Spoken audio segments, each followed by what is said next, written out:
यही बेसिस पे उनका लोग को नंबर देनी है। उ नंबर अब हमनी के देख लिया कि में का शामिल बा। सबसे पहले देख लिया कि मैच एसआरएच के कहां खत्म भइल। तो मैच एसआरएच के चौथे पांचवें ओवर में लोग अपन सब बोरिया बिस्तर बांध ले रहे लोग। चौथा ओवर में 18 रन पेन जोन रहन डेविड पेन क्या करे, या पांचवा ओवर में 16 रन उनादकत भाई भी कहले कि जब तू खर्चा करबे करबा तो हम तारा से पीछे रहब, तू 18 रन देला तो 16 रन हमरो दने से भइल, तू ही खाली खर्चीला हव। तो उनादकत भाई या पेन मिल के पहले ही मैचवा के डमाडोल कर देले रहे लोग चौथे पांचवा ओवर में। लेकिन ओकरा बाद भी कंट्रोल देखल जाए, ये लोग खाली स्लॉट वाला बॉल पीले, खाली मारखा। अच्छा बैल के सामने जाके या खड़ा होके कह तरह मार तो मरबे नु करी, तो बस सामने बैले रहन सो उनका लोग के कुछ देले सो थूर देले बने से काल इनका लोग के। देखो हई हम एगो समझाओ तनी, हई बने बॉलर उनादकत भाई बॉलिंग कइले, इनकर इकोनॉमी रेट रहे 9.67 के, ई बीट कइले बने बैट्समैन के 16.6% के बॉल से। 16.6% जन बॉल रहे ई बैट्समैन के बीट कइले बने। फॉल शॉट जन कहला न उहे चीज हो गेला कि बैट्समैन पूरा कंट्रोल में नहीं खेनो तो का के फॉल शॉट कहल जाला। इसे मारल चाहता उ पुल और पुल प्रॉपर ना जाके तनी ऊपर नीचे हल्का बैटवा के ला के चाहे जेने तेने एज लेके उ जहां मारल चाहता वहां निखे जात नु तो का कहल जाला फॉल शॉट। तो ओकर परसेंटेज इनकर 22.2% रहे, यही चलते इनका नंबर 6.5 नंबर मिल गइल बा। ना तो बॉलिंग इहो ढंग के नइखन कइले।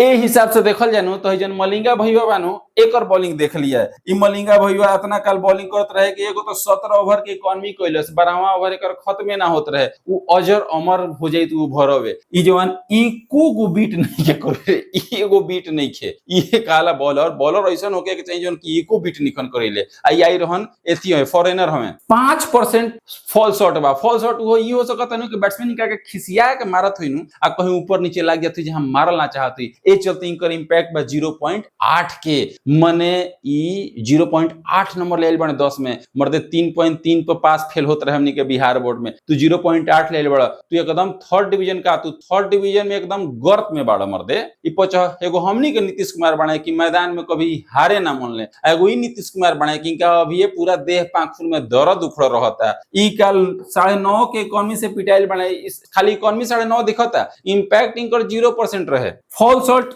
एको ही बीट निखन करा पहिले, खाली मांगा दौड़े ऐसे क कैसे फेंक देवे बस। एकरा ला ना स्विंग से मतलब बा ना सीम से मतलब बा, खाली आउट स्विंग कराए के चक्कर में स्लॉट में ही बॉल देत रहन। कुटैया इनके से शुरू रहे, बाद में बेचारा होई धरा गेल सते एकरा के गुलहार मरले हां से।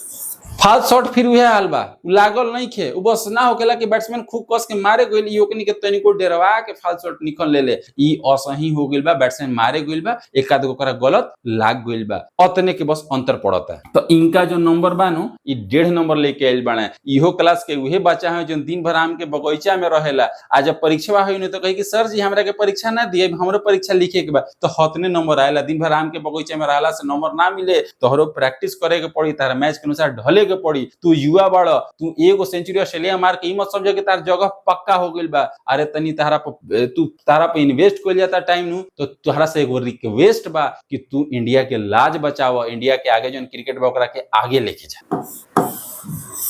बाकी एगो आई रहन स्पिनर हर्ष दुबे, इनको हर्ष कल बढ़िया ना रहे, इनको हर्ष बेहाल कर देलो, हाल बेहाल कर देलो। इनका के कूटे के शुरू कइले पार्टिकल। इनको का रहे नु कि पहला ओवरवा त इनको तनी ठीक ठाक निकल गए, लेकिन ओहो में का रहे नु कि बकरा के अम्मा उ कब खैर मनाई हुए वाला हाल रहे, ई ओकरी बच गई रहन। लेकिन जस ही सेकंड ओवरवा करइले पार्टिकल जीवा तो भरल बैठे रहे, उनका के देवे लागल घुमा घुमा के धोबी पछाड़ चारों तरफ, आई लगले जेने तेने भागे। इनका विकेट लास्ट में पार्टिकल के आउट कइले, लेकिन एकरा पहले पार्टिकल जीवा इनका के दम भर हुमच के कूट चुकर रहे। तो 16 बॉल पे 61 रन पार्टिकल बना के गोल बने। तो हर्ष दुबे के भी कल इंपैक्ट ना रहे, इंपैक्ट तो पूरा एसआरएच के ही ना लौकल। अब ऐसे तो इहो टेंशन बानो कि कप्तानी के करे, कहीं कप्तानी छोड़ के भाग मत जास लो कि ये हमनी एकनी के ना करब, ठीक बा। ई रहे हमारे एनालिसिस। काल ई लोग बालोग मैच के मुजरिम। अब फूफा नंबर 1 बने नीतीश रेड्डी, हर मैच के हम फूफा नंबर 1 निकालम, काल मैच के फूफा नंबर 1 बने नीतीश रेड्डी। इनका से काल कुछ नहीं खे भइल। तो रउआ सब के का ओपिनियन बा?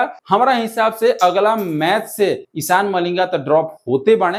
अगर कोनो बढ़िया लोकल ऑप्शन बा और नीतीश रेड्डी के अगला मैच में चांस दिया तो अगर वो परफॉर्म नहीं करत तो इनको के 2-3 मैच बाद ड्रॉप कइल जा सकता। लेकिन ईशान मलिंगा कह कि पहले सुनो तू चोखा बनल छोड़, ना तो बैट्समैन वाला नाम धलो ना तो बॉलर वाला नाम धलो। ई डुप्लीकेट मलिंगा लेके आई रहे लोग। सब ये सोचते रहे कि मलिंगा नाम भइला से खाली आदमी महान ना हो जाले, कभी कभी में एकाध गो ईशानो मलिंगा निकल जाले। बुझाइल? इनकर बॉल पर कल 0 इम्पैक्ट रही, कुछ नहीं खन कोइले, इतना मन लगा के बॉल फेंकत रहन कि ओवरे ना खत्म होता रही, इनका के भगावल गेल कि जा 10-12 बॉल फेंक देले बड़ा, अब तू जा अपन तनी काम करो। तो यही से हम अपन वीडियो खत्म करते नहीं। रउआ सब के का ओपिनियन बा ई बारे में हमरा के जरूर बताई।